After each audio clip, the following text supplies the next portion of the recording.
What's up, guys? CuzBadGuys here with a tournament report. This tournament report, I played with my vampire counts. Remember to like and subscribe. It helps the channel out. So, what tournament did I go to? This was the RTT held by Lightly Salted at Paragon Games. It was on May 11th. And let's get on to the vampire count list. So going over first, my characters. The army is led up by a master necromancer who has been upgraded to level 4.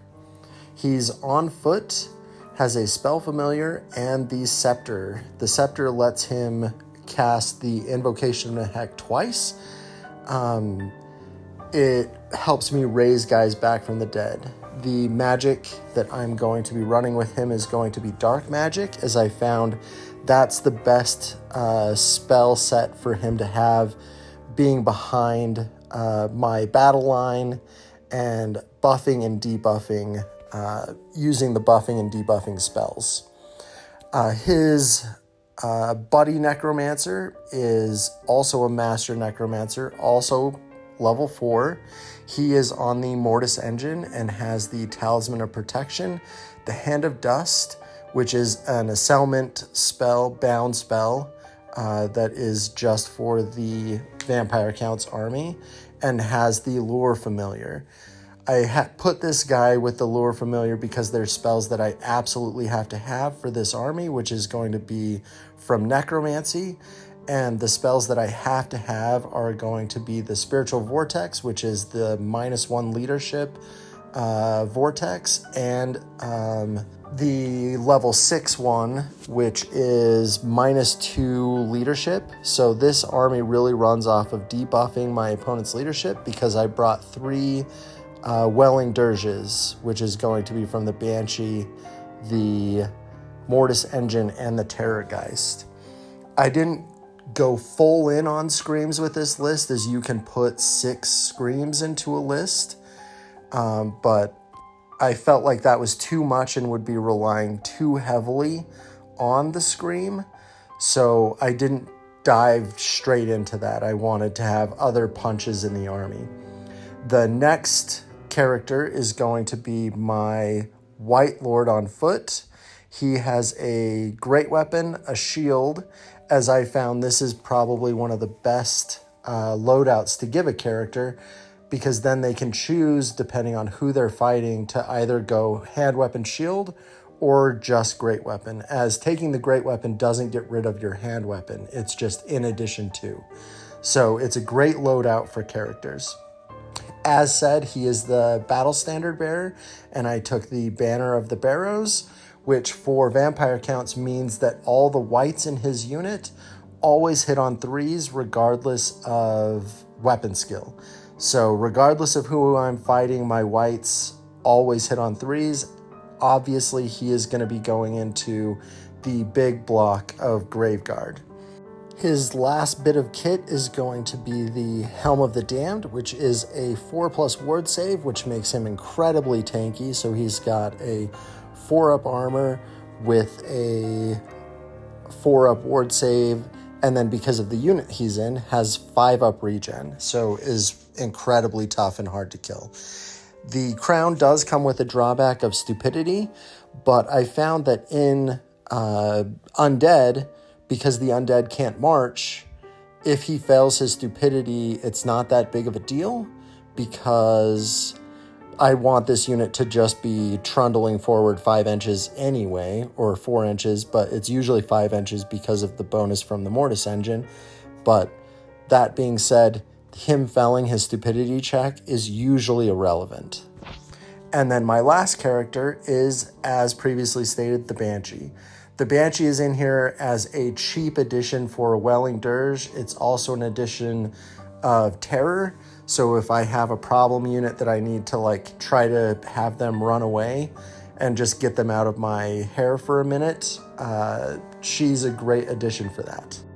That's it for my characters, so let's go over my core units. So because I'm taking the White Lord, I am able to take a unit of Graveguard as core. And I'm really capitalizing on this to pay for my tax of 500 points of core. So I'm taking 30 Graveguard. They are all being upgraded with great weapons. And then they have full command. And the banner is upgraded to be the Drakenhof banner. So +1 to their regen save.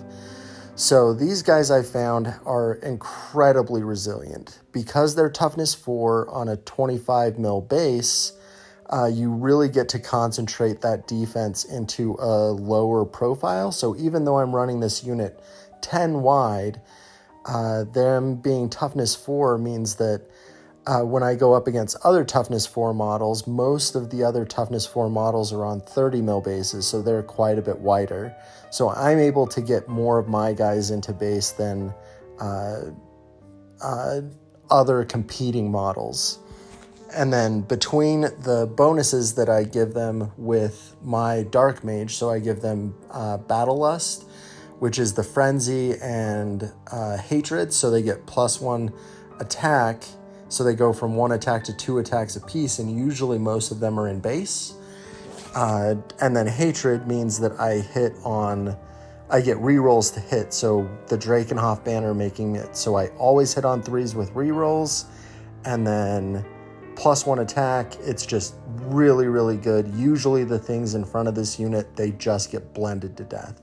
And because this unit is so resilient with its heavy armor and 5-up regen, people have a really hard time getting rid of this block of infantry. I run my general right behind him, so I'm always able to raise up casualties as different models die.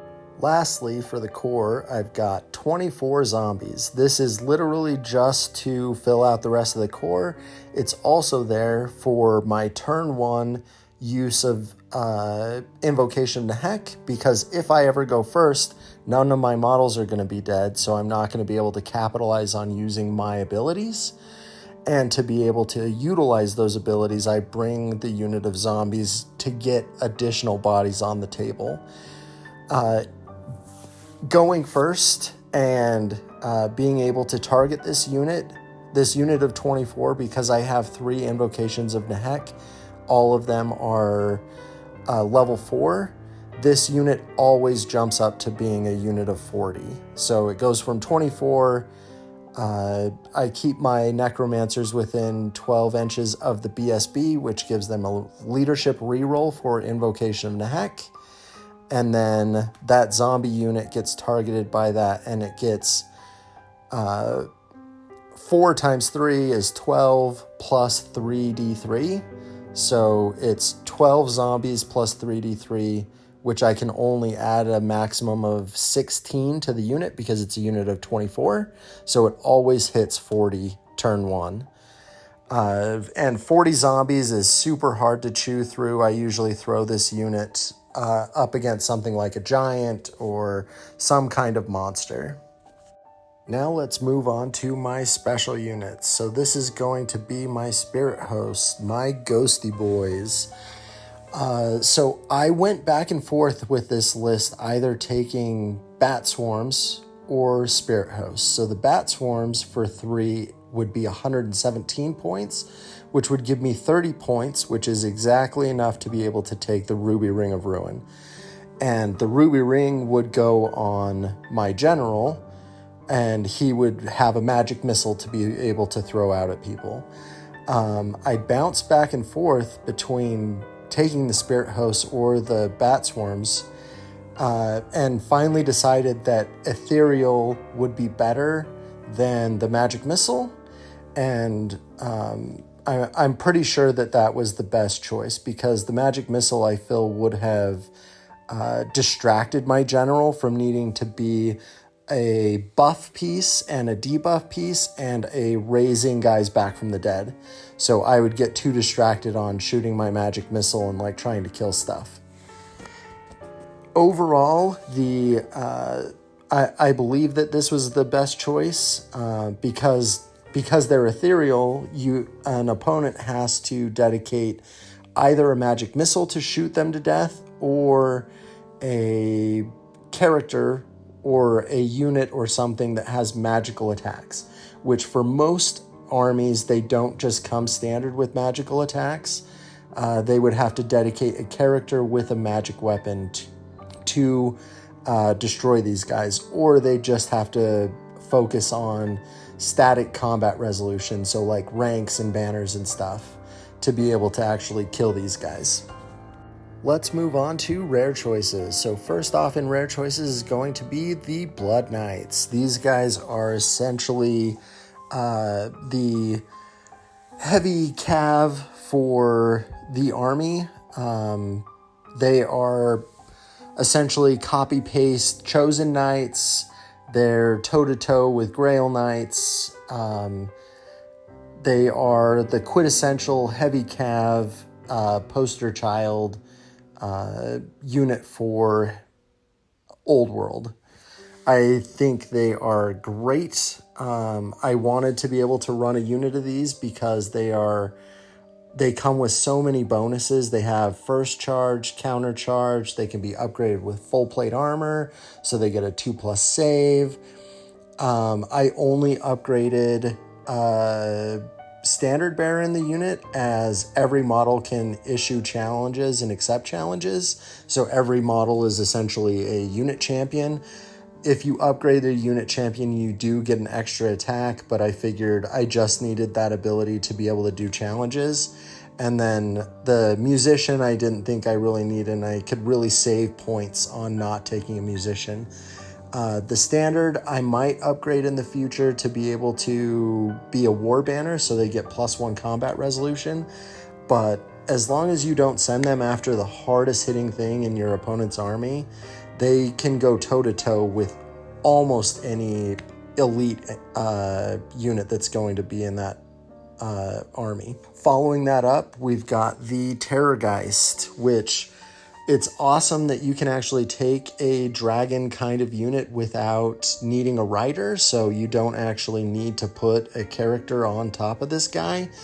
And he's just a rare choice, so just like a giant or a Gorgon or any of those kinds of things that are in other armies, this is an elite unit, and he comes with the Welling Dirge, which is the Scream.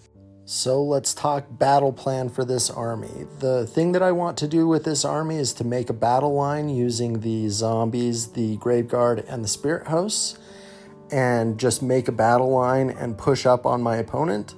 And then with the Mortis Engine, the Banshee, and the Terrorgeist, scream at my opponent while they're in combat and get enemy models knocked out of the game.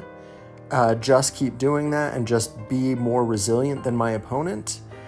And then utilize the Blood Knights as a counterpunch, so to make it so they put hesitation in my opponent's army in when do I charge, how do I set up a flank attack against this unit, because they're a really good deterrent, and I think they're going to go up against other units that also have counter charge and that kind of stuff.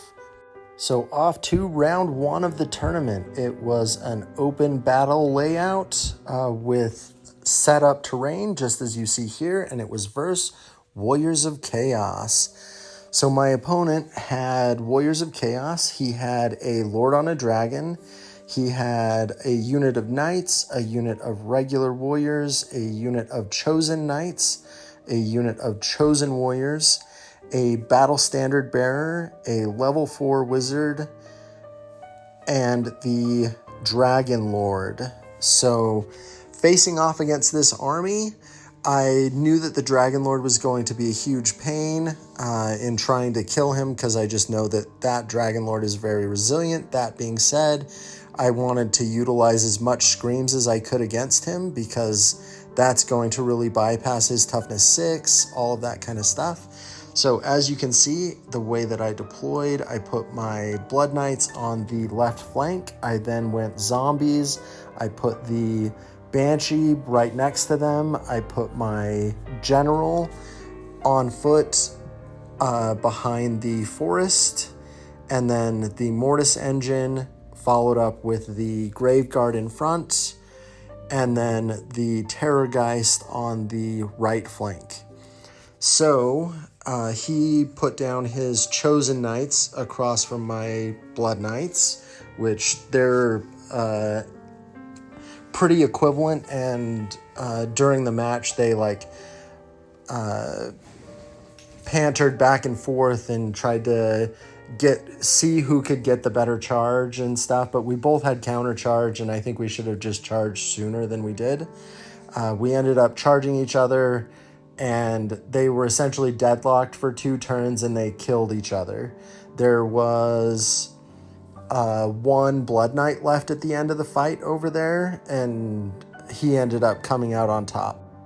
Then the zombies were in front of the regular warriors with the level 4 in it. The zombies just trundled forward the whole game, and the warriors tried not to actually do any combat with them because I think he didn't want his wizard to get locked in combat and not be able to dispel, which was a good choice on his part because he was able to mitigate a lot of my magic in this game, so I wasn't able to do a lot of my buffs and debuffs and really get my magic cooking. I should have charged sooner with my zombies because I thought he would just charge me, so I kept just walking up to him with my zombies, and I didn't want him to kill me in my turn, so that's why I never charged, because I didn't want to give my opponent extra kills out of his turn. So I should have just charged to turn off that dispel, and I didn't really realize how much it was really impacting the game, and kudos to my opponent for realizing that. Then, over in the middle of my battle line, we've got my Mortis Engine, the Graveguard. They ended up going up against the Chosen with the Battle Standard Bearer, the Dragon, and his Marauders, so Marauder Horsemen. He charged with all 3 of those against the Graveguard unit, turn 2, because I marched forward, well, not marched, but moved forward 5 inches, and just was like, come at me, bro. And then he did. He was able to kill 9 of them on the charge, so I only had my champion and battle standard bearer to swing back. We didn't do a challenge, and he ended up winning combat by 6 or 7, something like that, and he made 14 of my Graveguard die in that first round of combat between killing them and combat resolution. And then I just brought them all back to life with my invocations of Nehek. His Dragon Lord ended up restraining. He wanted to be able to jump my battle line with fly. So he restrained with his Dragon Lord and then jumped over my Graveguard in the next turn to try to go after my Necromancers.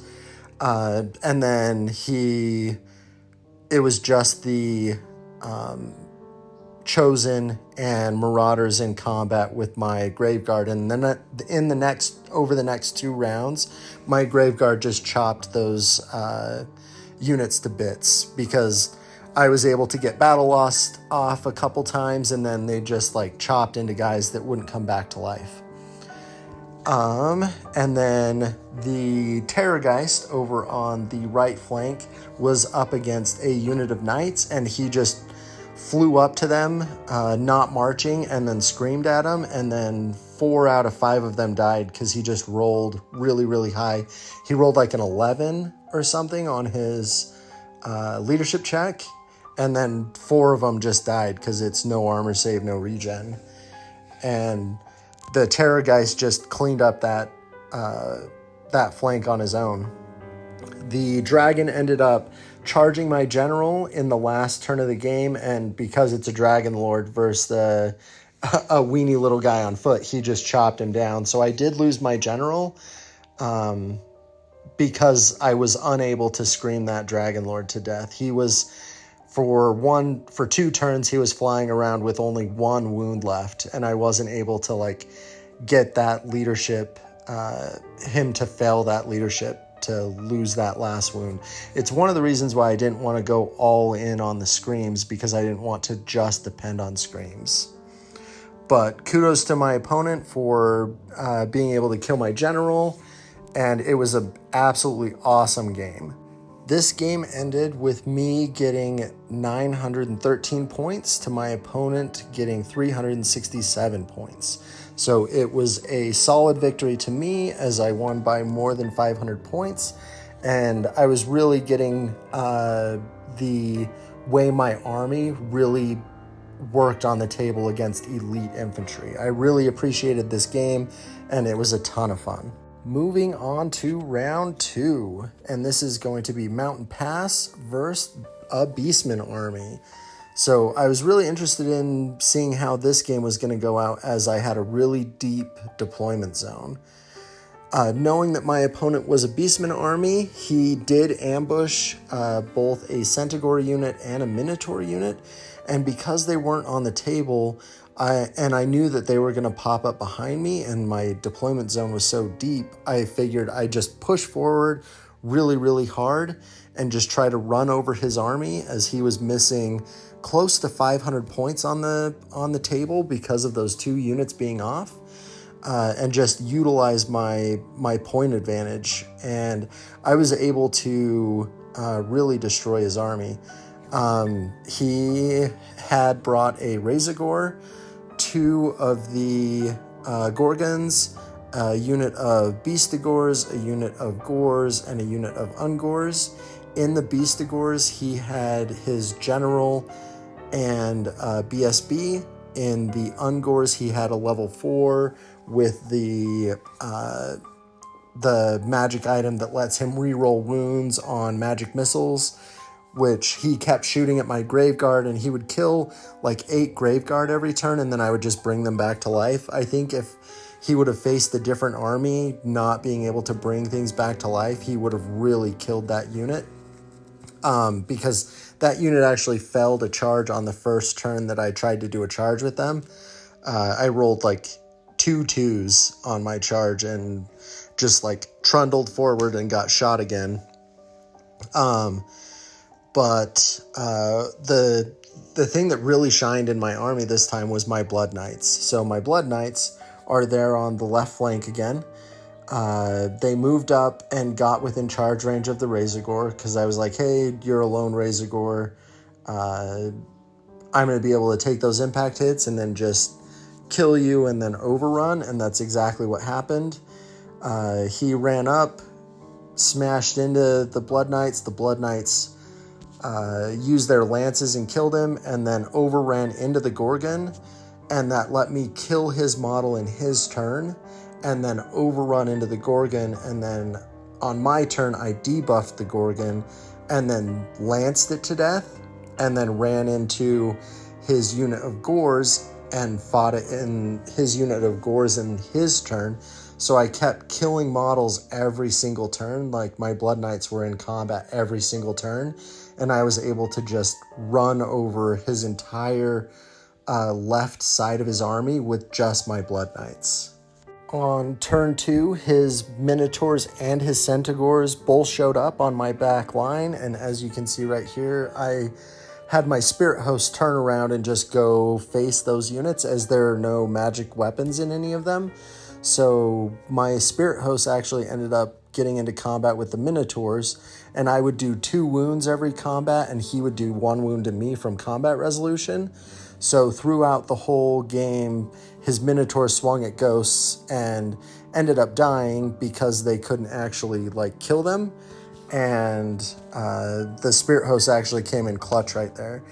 To deal with the Centaurs, I had my Mortis Engine turn around and went up to them and screamed at them, and then they charged me, did a wound on the Mortis Engine, and then he got his Hand of Dust off and killed the whole unit.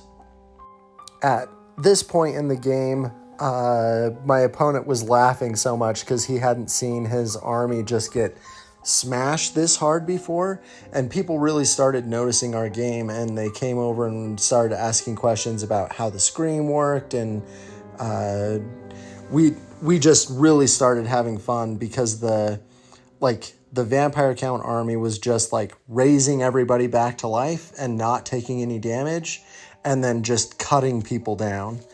And I'm really gracious to my opponent because he just had a ton of fun, and instead of getting upset that his army totally got rolled, he just like rolled with the punches, and this tournament was actually a ton of fun because I didn't run into anybody who was like sweaty, you know what I mean? Like this was just a great tournament with great guys, and celebrating the old world and like it being back and everybody being able to play fantasy. It was just a ton of fun.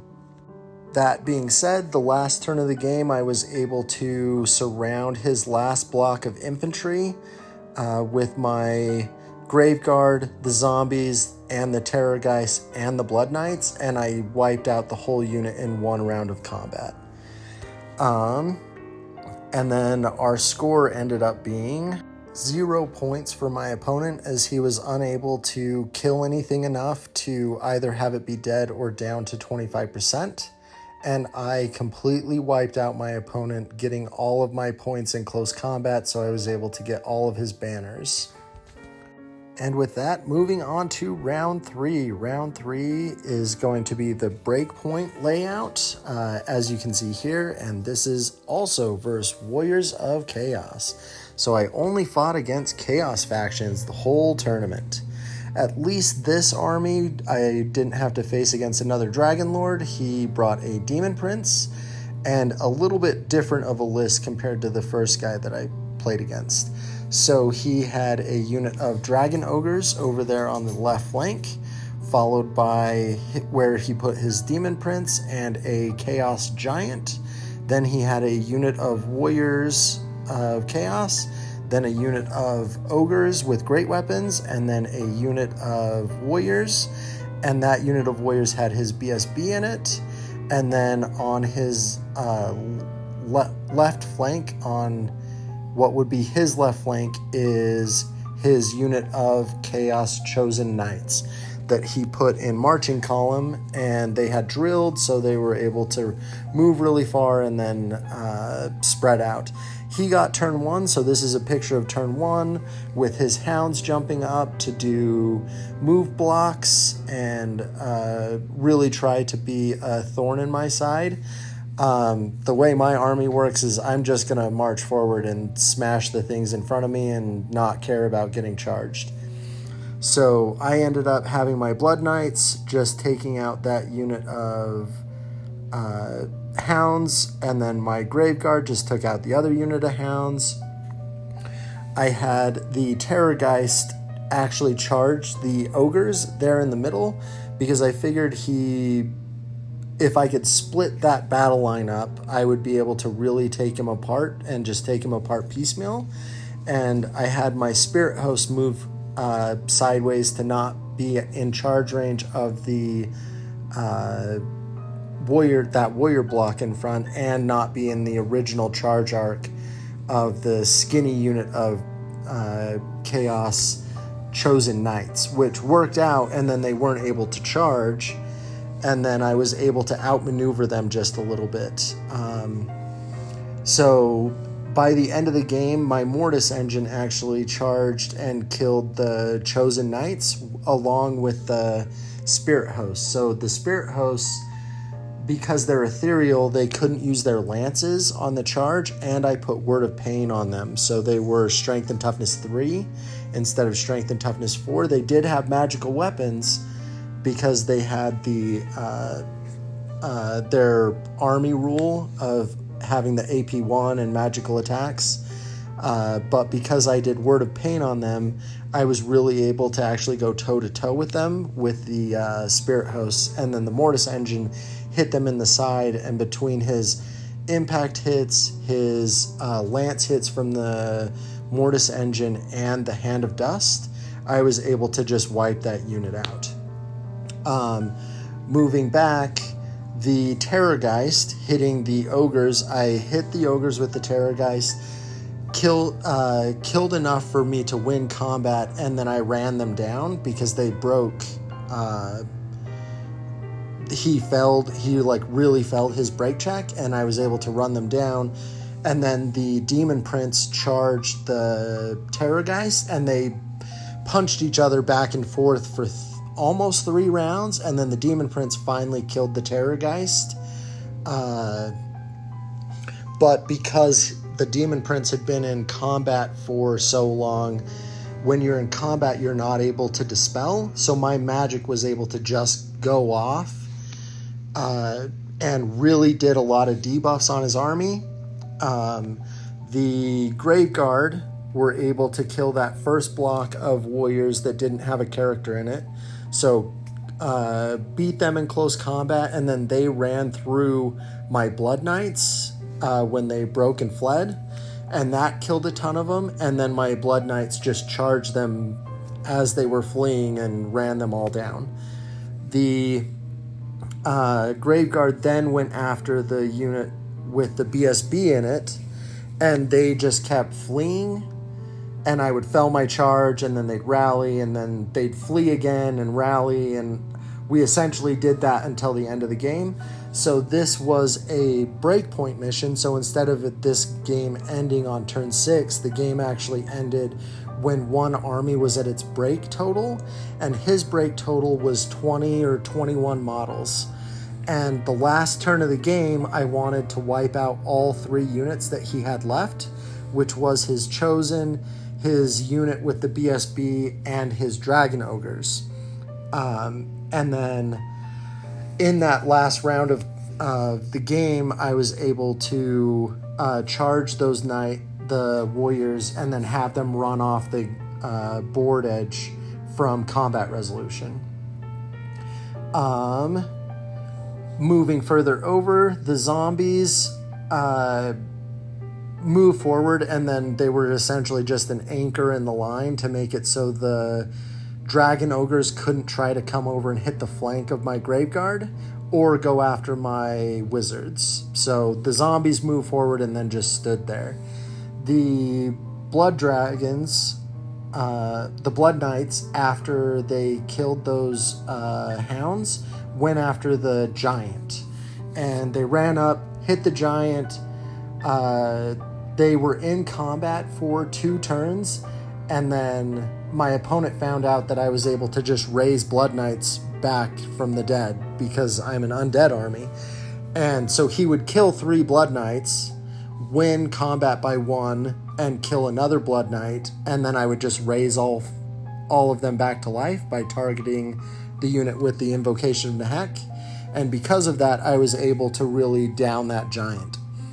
Then the Blood Knights went after the Dragon Ogres, but I charged through trees, and this was where my rolling actually went really, really south. So the Blood Knights charged through the trees, and you have to take dangerous terrain checks when you charge through trees with cavalry. And out of the 5 dice, I rolled 3 ones. So 3 of my Blood Knights died on the charge against the Dragon Ogres. And then I killed a Dragon Ogre with all of my lance attacks and the horses. And then the Dragon Ogres proceeded to just beat those 2 Blood Knights to death. And then I lost my Blood Knight unit because the trees killed my army.